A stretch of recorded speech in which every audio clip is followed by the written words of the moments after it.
गुरु प्यारे सत्संगत जी, राधा स्वामी जी।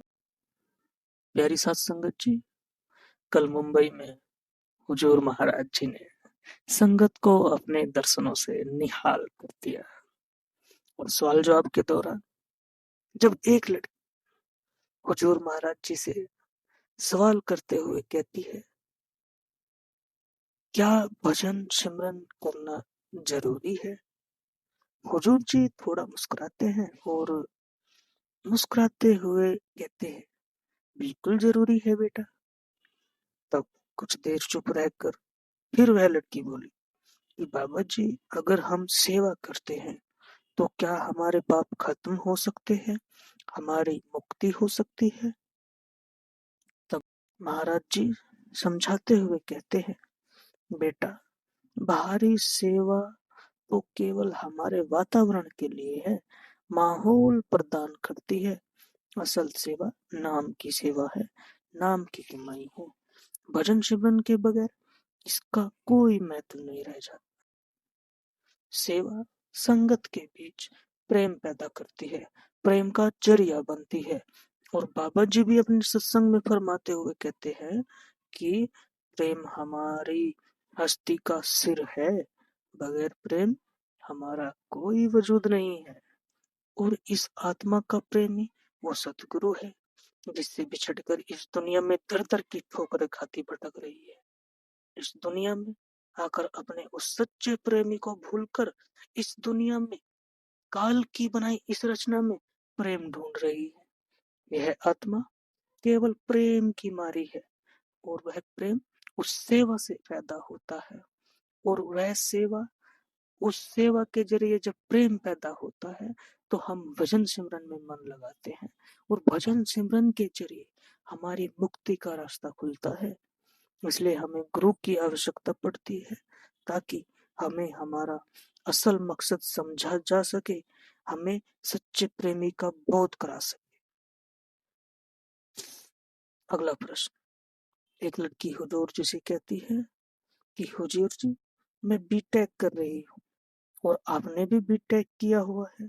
मैं चाहती थी मेरा एडमिशन आईआईटी में हो, लेकिन मैं उस एग्जाम को क्वालिफाई नहीं कर पाई। हुजूर जी, आपने इतने कठिन एग्जाम को कैसे पास किया? क्या आप मुझे भी वह तरीका बताएंगे? हुजूर जी थोड़ा मुस्कुराए और फिर जवाब दिया, बेटा, मैं भी एक सामान्य किस्म का स्टूडेंट हुआ करता था। मेरे पास कोई खास जादू, कोई खास तरीका नहीं है। बस आप ईमानदारी के साथ और परमात्मा में विश्वास रखते हुए जब मेहनत करते हैं तो सफलता अपने आप मिल जाती है। अपने प्रॉपर टाइम टेबल बनाओ और उन्हें डिसिप्लिन के साथ फॉलो करो, विद कंसिस्टेंसी, मतलब लगातार मेहनत के साथ अपना 100% देने की कोशिश करो, पूरी लगन के साथ पढ़ो और परिणाम मालिक पर छोड़ दो। अगर आपकी मेहनत सच्ची है तो जरूर सफलता मिलेगी। अगर आपने लगन से मेहनत की है तो जरूर सफलता मिलेगी। और कभी भी जब परिणाम आए, चाहे वह परिणाम कुछ भी हो, उसे परमात्मा की मर्जी समझकर स्वीकार करना सीखो। तीसरा सवाल, एक भाई ने अपनी परेशानी बताते हुए पूछा, हुजूर जी, मेरी पत्नी को बहुत छोटी छोटी बातों में बहुत जल्दी गुस्सा आ जाता है और फिर मैं भी अपने आप को नहीं संभाल पाता, और जब दोनों ओर से आवाज ऊंची होती है तो घर का माहौल बिगड़ने लगता है और इसी वजह से भजन सिमरन भी नहीं हो पाता। जब भी भजन सिमरन में बैठता हूँ, बस वो बातें मन में दौड़ने लगती हैं, मन भटकने लगता है। मैं क्या करूं?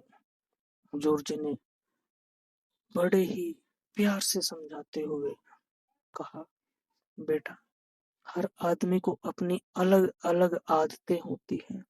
सबके रहने का ढंग, बात करने का ढंग अलग होता है। इसलिए हमें उन्हें समझना चाहिए और हमेशा अपनी आदतें या अपने विचार उन पर थोपने की बजाय, जबरदस्ती उनसे मनवाने की बजाय, बल्कि अपने आप को उन परिस्थितियों के अनुसार ढालें। जब दोनों चाहेंगे कि ये मेरी बात माने, ये मेरे तरीके से चले, ये मेरे अकॉर्डिंग हर काम करे, तो कॉन्फ्लिक्ट्स पैदा होते हैं, मतलब टकराव पैदा होता है। हर बार सही गलत साबित करने में ना लगो, सामने वाले को समझो, अपने रिश्ते को बचाने के लिए शांत हो जाओ। सहजता पूर्वक काम लेना ही समझदारी है। बेटा अगर सामने वाला गुस्से में है और आप भी उसे उसी लहजे में जवाब देंगे तो लड़ाई तो होगी ना बेटा। लेकिन अगर एक व्यक्ति थोड़ा गुस्से में है और दूसरा व्यक्ति थोड़ा संयम से काम ले तो बेशक रिश्ता बचाया जा सकता है, बात को समझा जा सकता है, धीरे धीरे परिस्थिति शांत हो जाएगी।